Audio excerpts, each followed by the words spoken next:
Hey folks, John with Complete Technology Solutions, your friend in the computer business. Now, today's going to be a little different. We're going to do another one of our Let's Bake a Pie episodes. But today it's something I've wanted to do for quite a while, and I've never done this. I've never even actually seen it done, so I figured what the heck, let's get it done, right? So check this out. Right back with you.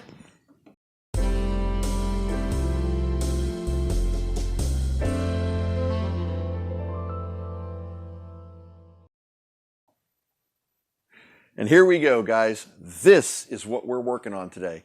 This is an original Atari 2600 VCS system. And this one actually I picked up. I'm going to show Stumpy here. As you can see, it's pretty cruddy and grimy and nasty and all that.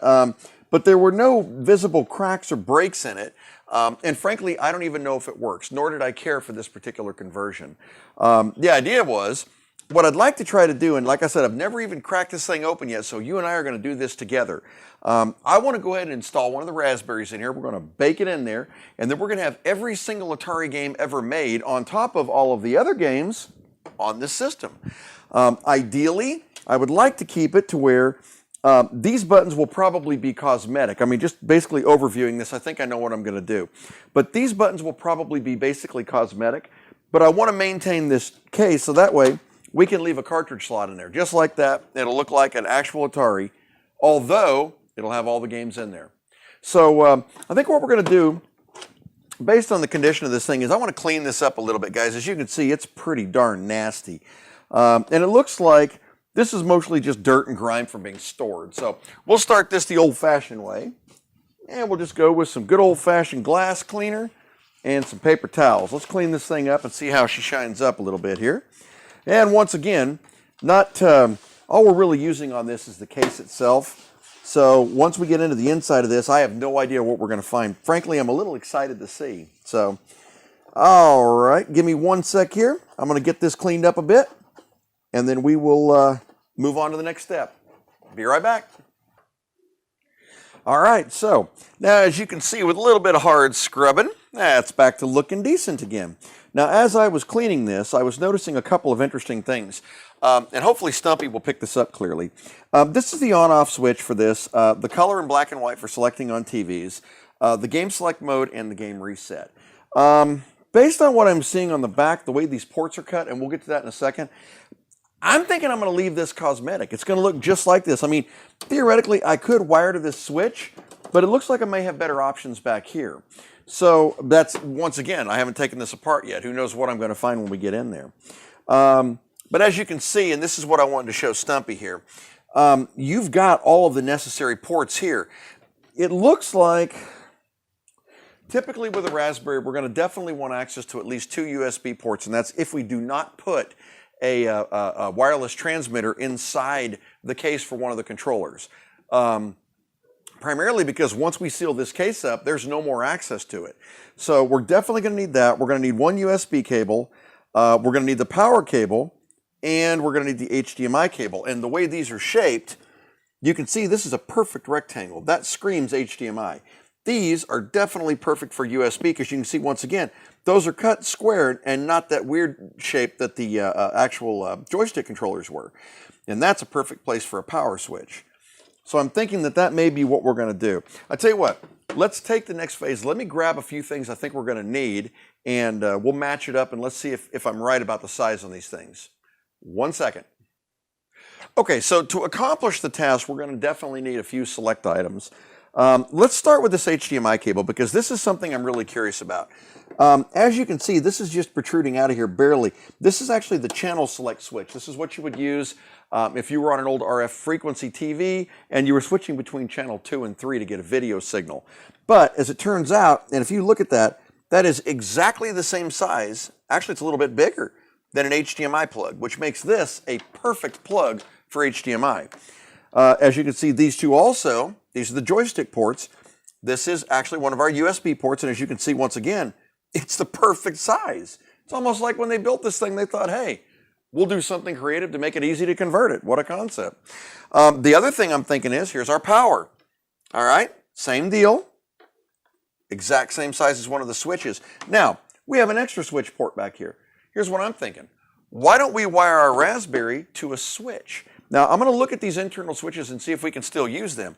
But in case we can't, I've got a little switch right here that's black and matches. And if I ran this from the inside out, it would look exactly like the existing port.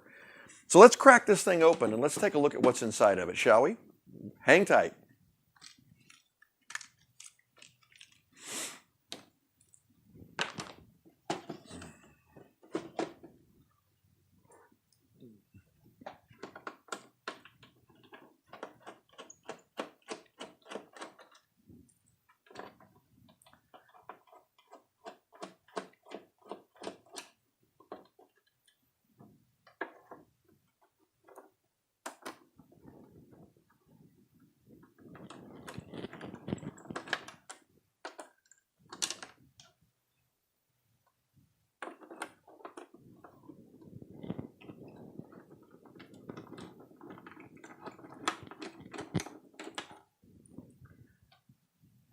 So Stumpy is recording this. I actually wanted you to see this live. That's why I'm showing this right here. There are 4 screws on the bottom that hold this together, apparently. Like I said, I've never taken one apart, so I'm kind of curious to see what happens here. Let's see. Lift up on that. Okay, it looks like this front plate comes out. Okay, yeah, so the front plate comes out. Looks like it's just one of those little snap-ins with the clip, and that's in pretty good shape. Pretty dirty. We'll clean that up. And oh boy. Hope Stumpy's getting that. We got a lot of moisture in there. That looks like rust. And I noticed that with these switches that they looked kind of rusted. So all right, let's pull the rest of this case off. Looks like the case has got a small break. And hopefully I can show Stumpy this. It's almost invisible, but as you can see right there, a little bitty crack. But that's not even enough to notice once you've got this thing apart. So let's go ahead and let's get her out of here. And let's see what we're looking at here. There we go. Wow, and that is all there is to an old Atari. That is the system itself. This is actually the RF cable. Look at that. It pulls off like a car antenna. You got to love it. All right, so we'll pull that out. We are definitely not going to be reusing this cable, that's for sure. All right, so here's our here's the existing board that's in here. And as you can see, we can actually screw directly to those as long as we don't use anything too terribly long. But boy, this is nasty, guys. I mean, it's really grimy. As you can see, it's rusty. Ugh, that's gross. Once I clean this up, though, if we're not going to use any portion of this, I'd like to be able to use a portion of this. What I might do, it looks like it just sits right here, and that's how it mounts. Then these ports go up through there. Ideally, if I can remove these ports, I can leave the rest of this stable, and then that will maintain the allure of an old school Atari. Same look, but it will give us the functionality on the back of the other ports without having to get too creative on this. So let's do that. I'm going to work on removing these ports. And guys, we're not going to do this super cleanly. I'm not actually going to desolder these things because that's kind of pointless based on what we're doing. But what I will do is go ahead and get them taken off of here and come right back with you. Hang tight. And just like that, we have all of them removed. Now, I'm going to let Stumpy see these. These are really crusty, guys. In fact, I had considered just reusing these switches and wiring it, but man, these are bad. My guess is they probably had been soaked in water or sitting in some kind of moisture for a very long period of time, as you can probably see by the video there. But we're going to throw these away. We're not even going to reuse those. Okay, so I did leave the old power connector in here, not for any particular reason except that it's going to fill that hole and I won't have to print anything to fill that hole. So let's go ahead and figure out how we're going to mount these cables real quick, and then we'll take it from there. So we decided that we wanted HDMI to go here. So let me see how we're going to run this through here. Because if that board's going to sit there, we want to make sure we can get down to our Raspberry, which is going to be mounted down there in the bottom. As you can see, guys, that's going to look fantastic. So let's get this cable mounted real quick. And then we're going to follow suit. I'm going to go ahead and mount all these cables, and then we'll be right back with you because it'll take just a second. So we're going to get our HDMI. We're going to go ahead and do USB, USB. We're going to do a power switch for the Raspberry, although, once again, it's not 100% necessary, but we're going to go ahead and do it since we're here. And then we're going to go ahead and do the actual power plug. So you'll have a power plug-in, but a switch here to turn it on and off. So, all right, be right back. We will continue from there. Here we go.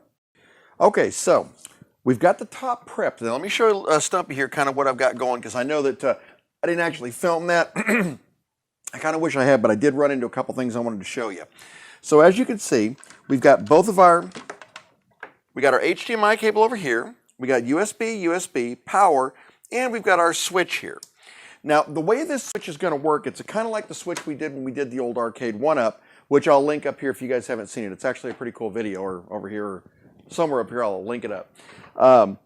Basically what it does, it's a soft switch for the Raspberry. You actually program it in RetroPie, and it tells it that when you hit that to go through a safe shutdown procedure. Same thing goes when you hit it again, it automatically starts it back up again. So it acts as a functional power switch and kind of protects the Pi from actually someone just pulling the power out, because that will kill them sooner or later. So, all right. So we've got the bottom, or excuse me, we got the top prepped here. We want to go ahead and start looking at the bottom. Now, as I was doing this, I noticed, number one, this is pretty grimy, so I'm going to clean this up real quick, and then we'll get into this. Hang on a second here. Now, when I was going through that first part, I'm going to tell you, this plastic is very, very brittle. I ended up using a Dremel in order to drill out the holes. I was going to use a drill bit, but when I first tried it, I could hear the little bit of cracking, and I wasn't willing to risk damaging this thing further. So I ended up using a Dremel to Dremel out the little holes, and that worked out pretty darn well. So, all right, cleaning out the remainder here. Now, what we're going to do, based on the length of these cables, it looks like we're going to probably mount the Raspberry just about in the center of this case. There's actually 4 holes here, which almost look like, and I'll show Stumpy that, almost look like somebody was planning on mounting a Raspberry there back in 1977, but I somehow doubt it. So, all right, get this all cleaned up in here. Yeah, it looks like this thing must have been sitting in some sort of a deep water or a basement or something along those lines. Whatever it is, it's pretty nasty. So, all right, so this is just a basic cursory cleanup. I'll put it to, once we get it all put together, I'll go over it one more time and get a much better cleanup on it, but I don't want to work on a disaster here, so, okay. All right, so ideally what I'm thinking is we're going to mount the Raspberry, and by the way, we've got it right here. And for those of you who remember, this is the B3 Plus. I considered using a Raspberry Pi 4 for this, and sooner or later I may end up switching it out, but for right now this will be fine. So if we mount the Raspberry right there, now we need to kind of get an idea of how this is all going to sit if we use the factory boards here. So let's see if this is going to sit here like that. We have to make sure that our cables can get down to that point. All right, so that's going to sit just like that. All right, so ideally, this would come down here, and we would be able to get these cables to go down behind this board. And this board's not mounted to anything, guys. Literally, the only thing holding this in is the pressure of the case holding it together. That could get a little tricky when we start putting this together, but we'll see what happens here. Either way, I think this is a good mounting position. I'm going to back it up a little bit, though, so that we have access to the HDMI port and to the USB ports. And we're going to offset this thing. I think I'm going to put it on standoffs. Let's see here. Looks like if we're going to maintain this board, I'm still not 100% on that, guys. We may end up pulling these things off and just mounting this directly to the back of the case using like hot snot or something, but we'll see. I'd like to keep it like this if I can, so that's what we're going to try to do. All right, so if we're mounted right there, it looks like we've got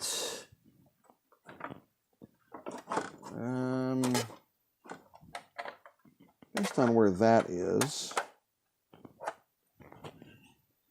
we're going to have to kind of mount, looks like we're almost going to have to mount vertical, like this or like that, in order to get this in here properly. Okay, that goes there. Now, there is an alternative here, guys. There's no reason, given the length of these cables, that we could not mount this down here. So we leave this here, in theory, and then just mount everything here coming down through the center here There's our solution. So once again, guys, you know, this is a real lesson in there's more than one way to do it. So as you go along, don't be afraid to change up your plans a little bit. That's kind of what we're doing right now. All right, so if we mount this, it's going to have to be mounted in this vicinity because we're going to have to get a little bit of height because the HDMI cable is going to have to go through the back. There's just no way around it. It's too long. So what we'll do, let's plug this in and see what, well, let's see. If I like that mounting position, we can do the Raspberry right there. I don't think that's going to be a problem.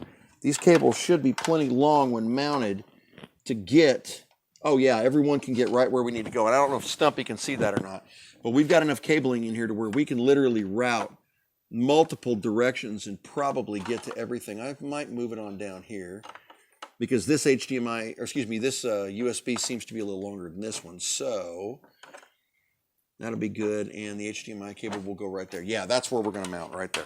Okay, so what you're seeing right there is how we're going to mount this. Now what we're going to do, I'm going to pull out this board, and we're going to mark this right here where we want to drill it. This time I'll let you guys see how I did that last one. So all right, hang on one second here. And I'm going to use what I used last time, a thumbtack, to mark these holes. So let's mark one right here. And I want to put this on some standoffs to give it a little bit of height. There we go. And here. And here. And I'm telling you guys, this is some mushy plastic. You could real easily break this. So you want to be real careful when you're doing this. And the last one will be right there. Try to get the center of the circle if you can too. There we go. Yeah, you have 4 nice holes there. See if Stumpy can see that there. There we go. Got one right there. And there. If you can see that. And there and there. All right, so we're going to go ahead and we're going to drill this out from the top down first. And what I used last time, and I'll show you guys here, is just a regular old Dremel with a little auger bit on it.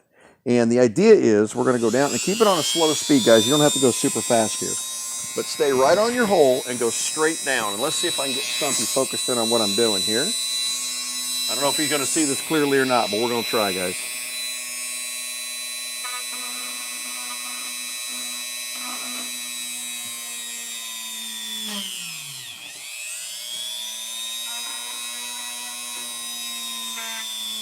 You don't have to go all the way down through like I did on that one because you're going to go back through on the other side anyway.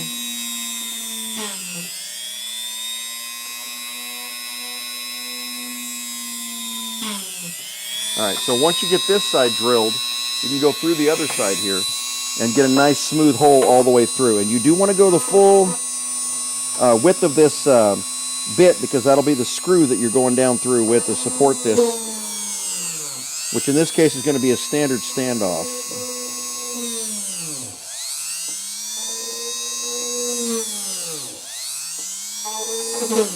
All right. And what we'll do is we'll go ahead and clean this up a tad. And this stuff just pops right off of here. There we go. And as you can see, we've got 4 nice holes drilled now. And this is where we're going to mount our Raspberry on the inside. Okay? So, what I'm going to use is I'm going to use some typical standees that we usually use for motherboards.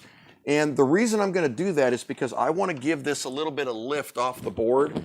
We had that problem one time before, if you guys will recall, and we didn't give it that lift, and we did run into issues a little later on. So let's go ahead and get a few of our screws through here. All right, up through the bottom. There we go. And the screws will not protrude lower than the regular feet anyway, so the truth is they're not going to be super visible or even noticeable. We may have to go with a little longer screws than that too, because those are pretty short, but we'll see what we can do here. I do have some longer ones if we need to. All right. I know a lot of this can seem kind of tedious, guys. I know that when I watch these videos, I really enjoy the monotony of some of it, you know, the getting into it and the actual nitty-gritty of the build. I'll try to save you guys from the painful stuff like, you know, soldering those little wires and stuff like that. It just wasn't really necessary. We do different soldering videos. You guys have all seen those, and we'll probably do more of them shortly. But for this kind of stuff, I figure it's probably a good thing to let you see it. So, all right. So we got our 4 screws in here. And actually, I think they're going to be long enough since we are going to use small standees. So,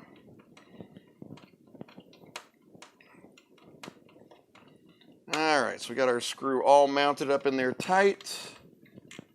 Now, let's pick our standoffs. I don't think we need anything super, super long, just because we need to conserve a little bit of space. We are on kind of a little bit of a limitation. So, let's see. This might be a little longer than I wanted to go. But we'll take a look and see what it looks like. All right. It's assuming I have 4 of the exact same ones. That's the problem with this. Sometimes you end up with a kit full of these things, and some of them are right, and some of them are a little shorter than the other ones, which is what it's looking like it is. So we may have to change that up a tad. And I don't want to raise this up too terribly much because we do still have to clear the lid, although it looks like we've got plenty of room under this deck. So, all right, let's go with a little taller here, or in this case, a lot taller. I may not like this, but we'll see. Good thing is we can always change it if we don't like it, guys. So, all right. What we'll do is we'll get these on here, and then we will kind of mock mount everything and see what it's going to look like. All right, so if we use this particular design, the Raspberry is going to sit right here. There we go. And of course, we'll have to thread this in here shortly, but the Raspberry will sit right there. In fact, we'll probably do that before we end up putting it together, but which may be, let's see here. Yeah, that's going to interfere a little bit, so we're going to have to go a little lower than that. Can't go that high. All right.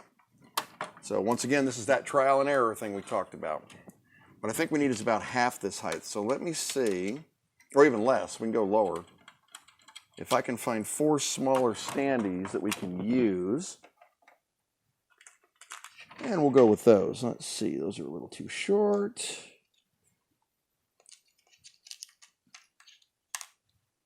Now, those would be good if I've got some spares. So hang on one second, let me take a look. All right, guys, so look at what I found. I found some nice, we'll call them stumpies for Stumpy. Check it out. Nice small ones. We didn't need much room off these standees. We remember that. So what we'll do is let's take a look at these and see if these are wide enough. These are only going to take us up off the board about 1/4 of an inch. And I think that is about all we should need for what we're doing. They're also a little bit smaller threaded on the top, which will make it easier to get to the Raspberry. And I've got some nuts that'll fit these. So this should be a little more cooperative. Not to mention the fact that we can actually use a screwdriver to crank them down. Hold on a second here. Our trusty iFixit kit would be lost without it, let me tell you. All right. There we go.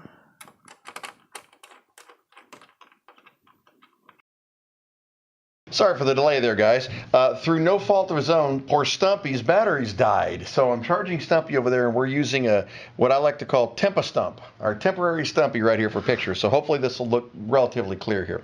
So, all right, so what we've got is we went ahead and we took our little supports up through the bottom here, and we want to mount our Raspberry, kind of mock it up where it's going to go, which is going to be right there. And as you can see, these tolerances are very, very close, which is exactly what I was shooting for. There we go, and there. All right, and ideally, once we get this in place, we will not have to move it again. We don't want to move it again. Okay, so our Raspberry is now in place. All right, so this is our location that this is going to sit pretty much permanently now, especially since we've kind of committed to our location. So what we're going to have to do is I'm going to have to shift the position of this up a tad in order to accommodate that HDMI cable and the power cable. The question is that going to affect how this mounts up? And of course the answer is it'll affect it a little bit, but how much? That's what we want to see. So, all right, let's take a look at that and see what we're going to do. I think I kind of like that position though, so we're going to stay with it regardless of of what we think there. All right, guys, so we made a little bit of an executive decision here, and let me show you what we did. So if you'll recall, the issue that we were having is based on the Raspberry's mounting position. The motherboard itself would not actually mount flush, and that was basically because of this large panel here and the overall length of the board. So what was happening is when we would mount it into position, it would hit the Raspberry. I'm going to show Stumpy there. So no matter how I did it, it continued to hit the Raspberry. So what I decided to do, I demounted all of the ports and so the joystick ports, both of the switches, actually all four of the switches. And what I'm going to do is, and you'll also notice what I took off this board was that cartridge retainer.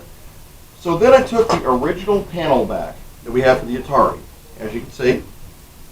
And what I did is I glued, using an epoxy, all of these plugs and switches directly to the back. So now it'll have the illusion of being the full system, and it'll still have the advantage of being able to retain the cartridge. So we put the cartridge in there, it still looks like an actual Atari. Pretty cool, right? That's the best way to go. All right, so what we're going to do is we're going to go ahead and get this assembled now. We've got everything kind of in place. Now remember, the one thing we are going to do differently is we are going to wire up the power for the Raspberry so that we can actually use this switch on the back to get to it. All right? And the way we're going to do that is we're going to use some jumpers. Now, when I went ahead and soldered this connection, I soldered on these female ends so that we could actually take male ends to put them in and extend the jumpers.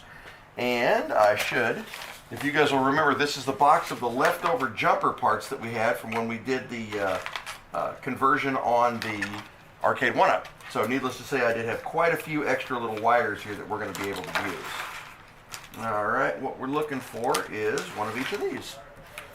And it doesn't really matter what color these are, as long as you've, can remember what they are. You're going to two not hot points anyway. It's just either on or off, so it doesn't really matter. So, okay, so we're going to connect these up. And if you're wondering, yes, I did look for black and red. No such luck. So, all right. All right, now the next step, to go ahead and connect these to the Raspberry.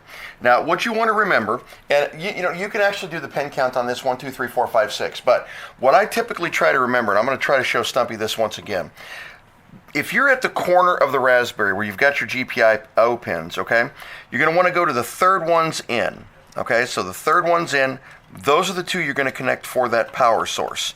All right, that's going to allow you to switch this on and off using that. So that's all there is to that.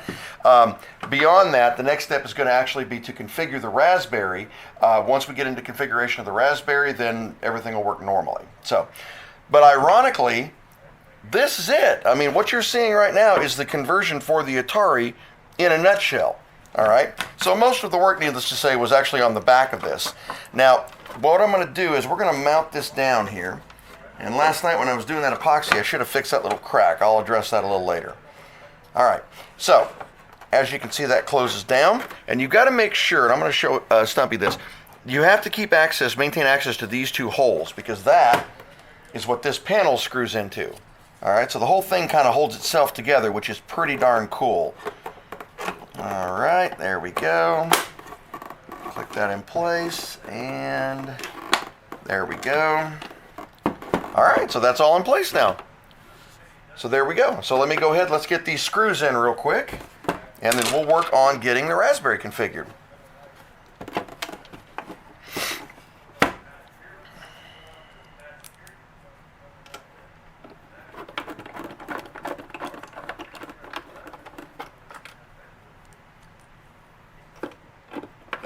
At this point, guys, you'll notice down there the small hole where the power connector was. I actually wired in an LED, but it didn't make the video cut.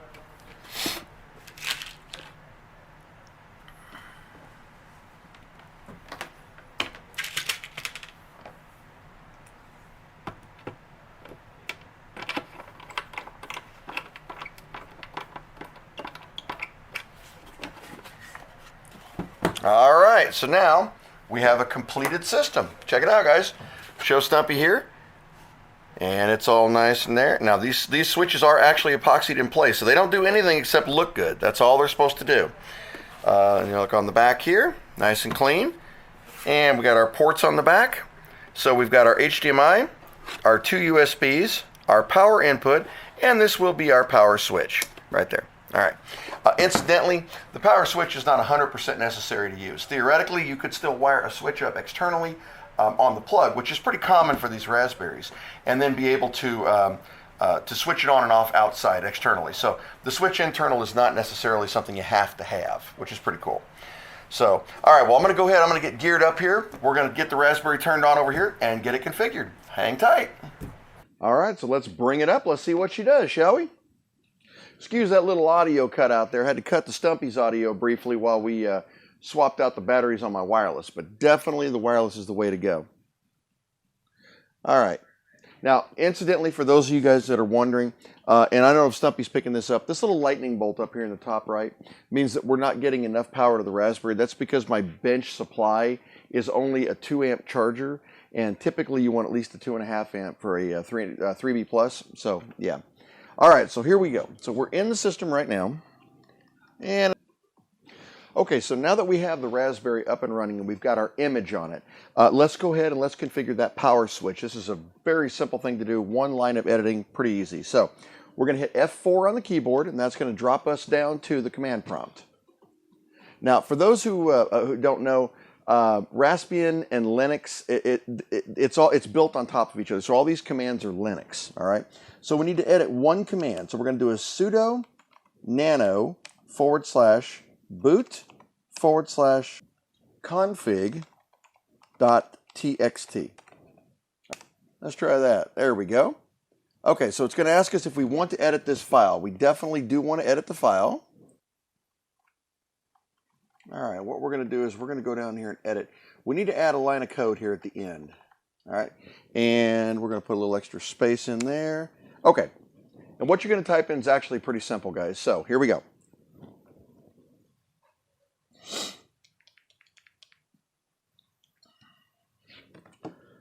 You're going to type in DT overlay. All right, you guys get that? DT overlay. Hopefully Stumpy is picking that up. I know I'm at the bottom of the screen there. Okay. Equals GPIO dash shutdown. Now, what that does is, this is a real simple circuit. You've created two pins together. You hit the button, it closes the circuit. That tells the Raspberry if that circuit's closed, shut down, or consequently, turn back on. So do one or the other actions. That's what you're going to be doing on that. So, all right, so we're going to go ahead and get that. And we're going to save this. And we're going to write it to config text. All right. Now, we can go ahead just for giggles to make sure it's still there. Go back into it and read it and make sure that last line stayed there. But as you can see, it did. Okay. So at this point, what you're going to do is you're actually going to reboot the Raspberry. Now, you can just type reboot or sudo reboot here. Or alternatively, you can hit Control-Alt-Delete just like on a regular computer, and it'll reboot the machine. All right. So when this comes back up now, it'll have the new config in there, and now our power switch should function. Now, we're not going to go into a whole lot of big gameplay. A lot of you guys have seen me playing games on these Raspberries a lot. My image has essentially grown and grown and grown and grown, but my base intros have stayed about the same, and I have been told on several occasions it's time to update that, so we'll be doing that here shortly. So, all right, so let's get on in here, and we'll take a look, see what we got. Nothing better than shooting videos and having work emails go off, huh? Believe it or not my day job.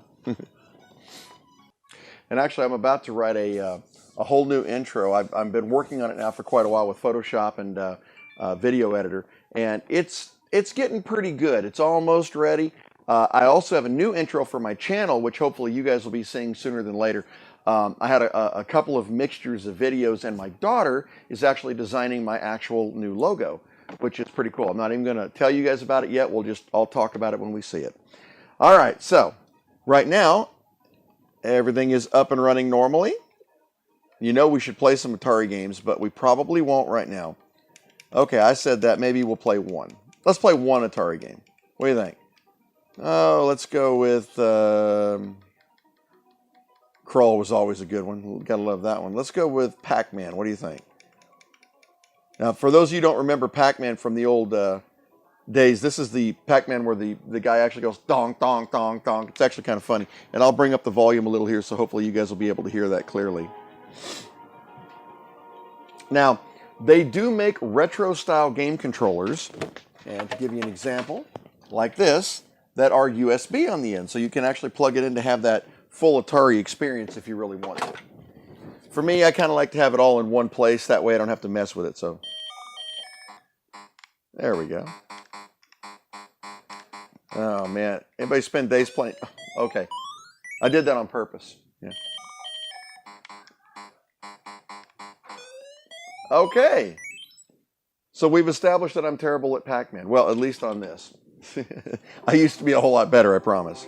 So, well, there you go. Now let's test our power switch. Watch the screen, and we're going to hit our switch. And off she goes, just like that. Piece of cake, right? Now, in theory, we should be able to hit the switch again once it goes. Now, this will go into a low power shutdown mode, so it'll shut all the way down. You just saw that. And then it should come back up now that we hit the switch. And there you are, just like that. Pretty cool, right? So we'll let this come all the way up, and then I'll shut it down and show you the system. So there you go, guys. Once again, I'd never done this conversion before. I love Ataris. I always have. A lot of you guys know that I am an old school gamer at heart. But I think I'm actually going to start building these here for the shop, because I think a lot of other people might get a kick out of having an old school Atari that has every Atari game on it. That's pretty cool, right? Now, I know that there's going to be a lot of questions down here in the chat. I cannot tell you where to get the ROMs on these. You've got to have your own ROMs, and they have to be legal to put on this. I will tell you, though, if you want to go down a rabbit hole for those searches, simply go to Google and type up Atari ROM pack, Nintendo ROM pack, whatever ROM pack, and you will definitely come up with more than you can handle. Just be careful when you're downloading off those sites, guys. A lot of them do have spyware, and a few of them do have viruses, so be very, very careful when you're downloading that stuff. So, well, thank you guys for watching. If you want to see it live, it will be displayed down here. Let's see, we got to give this one a name, don't we, guys? Let's see. So, we have the VicBerry, because we did the Raspberry and the VIC-20, and it's still here. How about we call this the PiTari? That's right. This is the official release of the PiTari. Very cool, guys. All right. I have something super big coming up for the next one. I know we keep going from tiny to bigger to tiny to bigger. This one's super big. You'll love it. So we'll be seeing that sooner rather than later. Have a fantastic weekend, a fantastic week, and I will see you guys a little later. Have a good one.